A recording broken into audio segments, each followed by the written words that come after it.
नमस्ते, राधे राधे।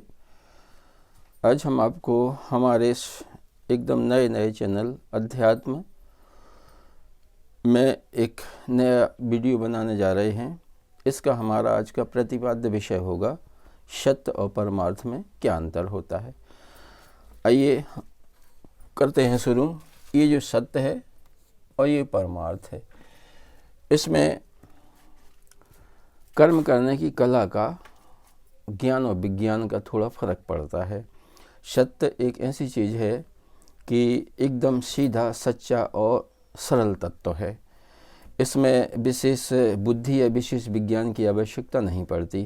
किंतु परमार्थ एक ऐसा विषय है कि इसमें बिना विज्ञान के, कर्मों का विज्ञान जाने बिना हम आगे नहीं बढ़ सकते हैं। परमार्थ कर्म के जो महाकर्ता हुए हैं, आज तक के इतिहास में सबसे बड़े महाकर्ता हुए हैं भगवान श्री कृष्ण। इनको हम परात्पर ब्रह्म कहते हैं। ये सबसे बड़े परमार्थ के महाकर्ता हुए हैं।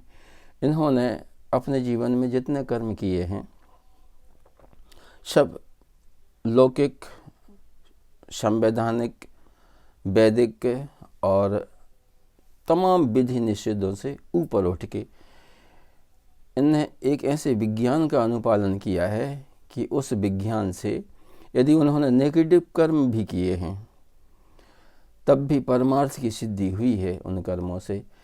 तो परमार्थ क्या कहता है कि यदि आप पॉजिटिव कर्म करते हैं, केवल पॉजिटिव कर्म करते हैं, और यदि उससे परमार्थ की सिद्धि नहीं होती है तो वो नेगेटिव कर्म होता है।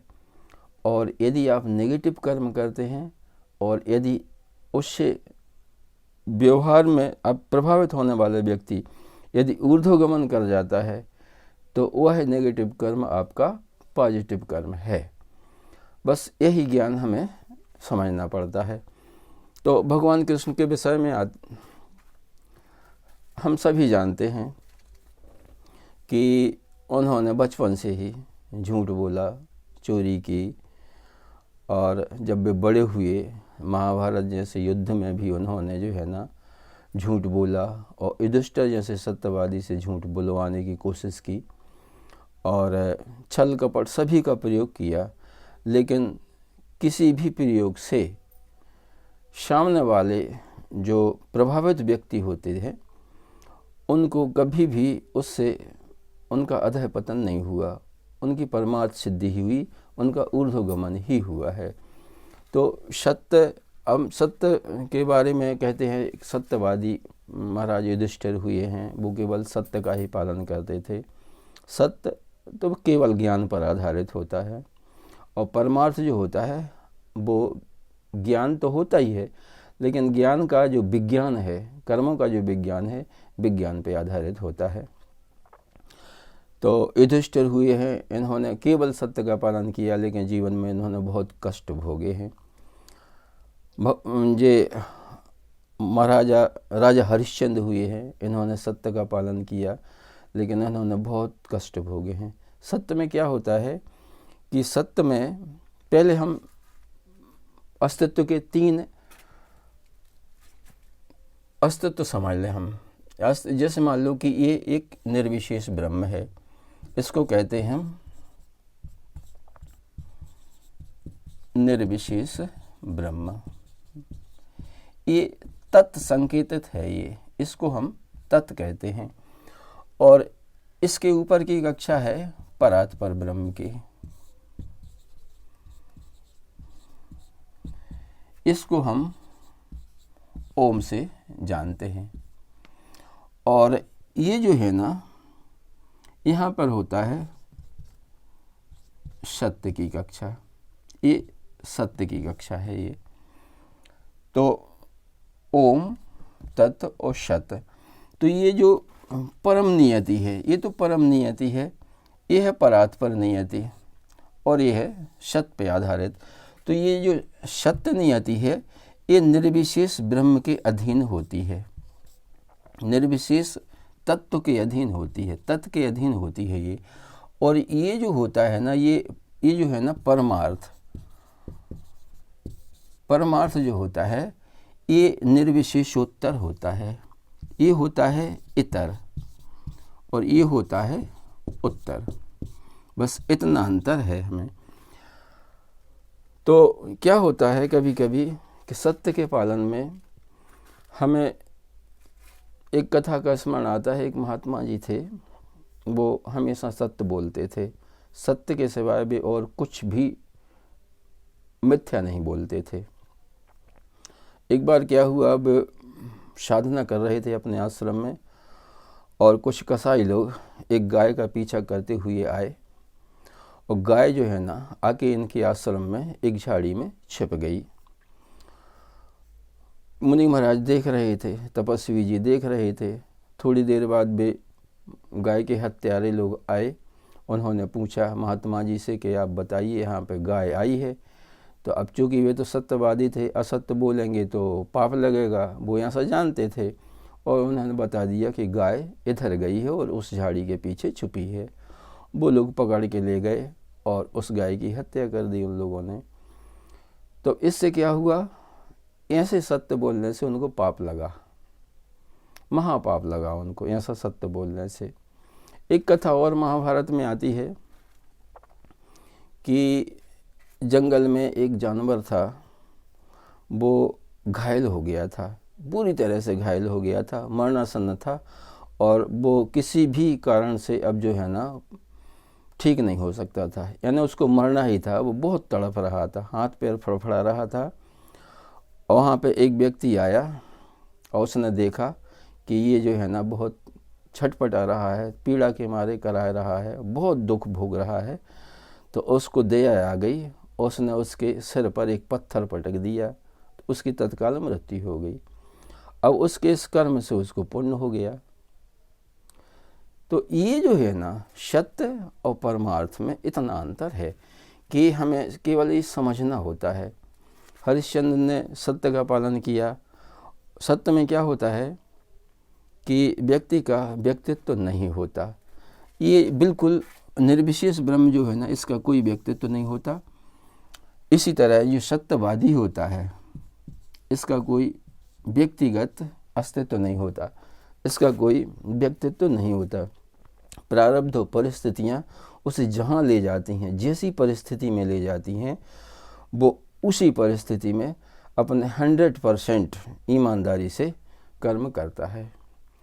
जबकि परमार्थ में ऐसा नहीं है।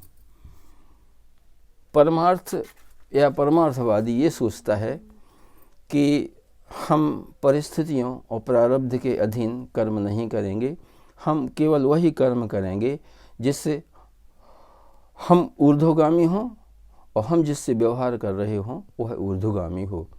तो भगवान कृष्ण के विषय में कहा जाता है कि सबसे बड़े परमार्थी हैं, सबसे बड़े परमार्थ के महाकर्ता हैं।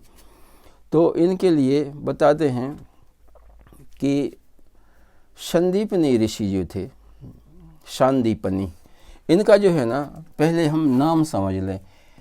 इनका नाम जो है ना शांदीपनी, ये जो है ना शांदीपनी है। ये शब्द जो है ना संस्कृत साहित्य में, ये संस्कृत साहित्य के पहले हम शब्द समझ लें। उसमें कुछ शब्द ऐसे पाए जाते हैं जो कि माता पुत्र या पिता पुत्र से संबंधित जो होते हैं ना, उनमें जनक जन्य और जननी जन्य संबंध होता है। जैसे कि हम देखते हैं कि ये है ना द्रुपद, द्रुपद से द्रौपदी बना और द्रौपदी से द्रौपदेय शब्द बना। ऐसे बहुत से तमाम शब्द हैं। पांडु से पांडव बन गए, कुंती से कौंतेय हो गए, कुरु से कौरव हो गए, धृतराष्ट्र से धार्तराष्ट्र बने, वसुदेव से वासुदेव बन गए। ऐसे बहुत से शब्द हैं। ये जननी जनक जन और जन्य शब्द, यानी जनक जन्य और जननी जन्य शब्द कहलाते हैं, जो संस्कृत में पाए जाते हैं। जो इनके व्याकरण को जानता है वह इनको भली भांति समझता है। तो ये संदीपनी ऋषि जो है ना, ये जन्य शब्द है, ये जन्य शब्द है। इसका मतलब है इनके पिता का नाम शांदीपन होना चाहिए, शांदीपन या फिर संदीपन, इससे ये शब्द बनता है। तो ये शांदीपनी ऋषि थे।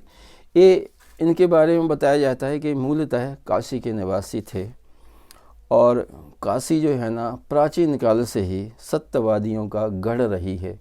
सत्यवादियों का वहाँ पे साम्राज्य चलता था। सत्यवादी ब्राह्मण जो है ना वो सत्य का झंडा चारों ओर गाड़ते थे, शास्त्रार्थ करते थे।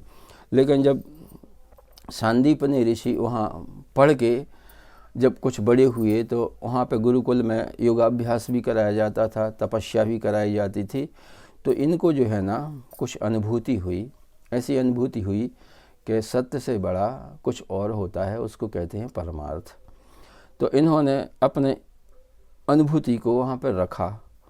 तो वहाँ के पंडितों ने इनके लिए, वहाँ के आचार्यों ने इनके लिए बहिष्कृत कर दिया, इनके सिद्धांत को मानने से इनकार कर दिया। इनकी जो थीसिस थी, इनका जो शोध पत्र था, वहाँ की यूनिवर्सिटियों ने उसको डिनाई कर दिया या हटा दिया। अब जबकि इनके मन में तो ये था कि नहीं, सत्य से बड़ा परमार्थ होता है और यदि हम परमार्थ कर्म करें, विज्ञान सहित कर्म करें, तो हम नेगेटिव तत्वों से भी हम पॉजिटिव कर्म करा सकते हैं। नेगेटिव गतिविधि से भी हम जो है ना ऊर्ध्वरेता हो सकते हैं। लेकिन वहाँ पर इनकी नहीं चली। तो इन्होंने क्या काम किया कि इन्होंने काशी को छोड़ दिया और काशी से चल के ये उज्जैन पहुँच गए और उज्जैन में इन्होंने अपना गुरुकुल स्थापित कर लिया, जिसमें उन्होंने परमार्थ यानी विज्ञान सहित कर्म करना सिखाने का एक विद्यालय, गुरुकुल आश्रम खोल लिया। अब यहाँ पे क्या हुआ, मथुरा में जब भगवान कृष्ण ने कंस का वध कर दिया, तो कंस का वध करने के बाद में वहाँ के राजा ने, वहाँ के मंत्रियों ने, वहाँ के पुरोहितों ने, ब्राह्मणों ने सोचा कि अब कृष्ण बलराम को पढ़ने के लिए कहाँ भेजा जाए। हालांकि शिक्षा के लिए वहाँ पे कमी नहीं थी, बहुत से शिक्षक थे वहाँ पे। महर्षि सांडिल्य भी रहते थे और व्यास जी भी वहीं आसपास थे और गर्ग भी थे, महर्षि गर्ग भी थे जिन्होंने गर्ग संहिता लिखी। सांडिल्य ऋषि ने नारद भक्ति सूत्र की तरह उन्होंने सांडिल्य भक्ति सूत्र की रचना की। बहुत बड़े पंडित थे, बहुत बड़े विद्वान थे और पास में थे, मथुरा के बहुत पास रहते थे। लेकिन भगवान कृष्ण के लिए वहाँ पर किसी ने नहीं कहा कि तुम यहाँ भेजो। काशी भी नहीं भेजा। हालांकि काशी की दूरी और उज्जैन की दूरी मथुरा से लगभग बराबर पड़ती है, लेकिन सब ने निष्कर्ष किया कि नहीं, इनको उज्जैन भेजा जाए, संदीपन ऋषि के आश्रम में। अब कोई विशेषता होगी, भगवान कृष्ण के लक्षण ऐसे थे कि उनके लिए संदीपनी जैसा गुरु ही चाहिए था पुष्टि के लिए। कर्म तो उनके सहज स्वाभाविक थे परमार्थ के, लेकिन उनको एक गुरु चाहिए होता है। एक हमें जब कोई नई अनुभूति होती है तो क्या होता है कि हमें तो विश्वास होता है, क्योंकि अनुभूति भी एक प्रमाण मानी जाती है, हमें विश्वास होता है। लेकिन जब तक कोई सद्गुरु इसकी पुष्टि ना कर दे, तब तक यह जो है ना लोक मान्यता प्राप्त नहीं कर पाती। ऐसा ही इनके साथ हुआ। तो फिर भगवान कृष्ण बलराम को संदीपनी ऋषि के यहाँ भेजा और संदीपनी ऋषि ने वहाँ पर भगवान कृष्ण को 64 विद्याएँ या कई प्रकार की विद्याएँ, योगाभ्यास वगैरह सब सिखाए। लेकिन सबसे बड़ी बात ये सिखाई परमार्थ कर्म। परमार्थ कर्म माने यदि किसी ऑब्जेक्ट का आपके कर्मों से किसी सामने वाले व्यक्ति का, प्रभावित व्यक्ति का यदि ऊर्ध्वगमन होता है तो आप नेगेटिव कर्म भी कर सकते हैं। नेगेटिव कर्मों से भी यदि किसी का भला होता है, किसी का कल्याण होता है, तो आप कर सकते हैं। और यही विद्या उन्होंने दी और यही कारण है कि भगवान कृष्ण ने अपने जीवन में संपूर्ण नियति, संपूर्ण विधि निषेधों से ऊपर उठ के और कर्म किए हैं यही आज का हमारा जो है ना इस वीडियो का मंतव्य था। और हम इस वीडियो में देरी हो गई है और हम बहुत कम समय दे पाते हैं, लेकिन हम इस चैनल में हम आपको वचन देते हैं कि हम कम से कम एक सप्ताह में एक वीडियो अवश्य ही दिया करेंगे। और यदि आपको यह कंटेंट हमारा पसंद आ गया हो तो कृपया इसको लाइक कर दें और इसको आप अपने कमेंट में आप अपने विचार हमारे सामने रख सकते हैं। कृपया इस वीडियो को लाइक कर दीजिए और हमारे चैनल को सब्सक्राइब जरूर कर दीजिएगा। धन्यवाद। राधे राधे। जय श्री कृष्णा।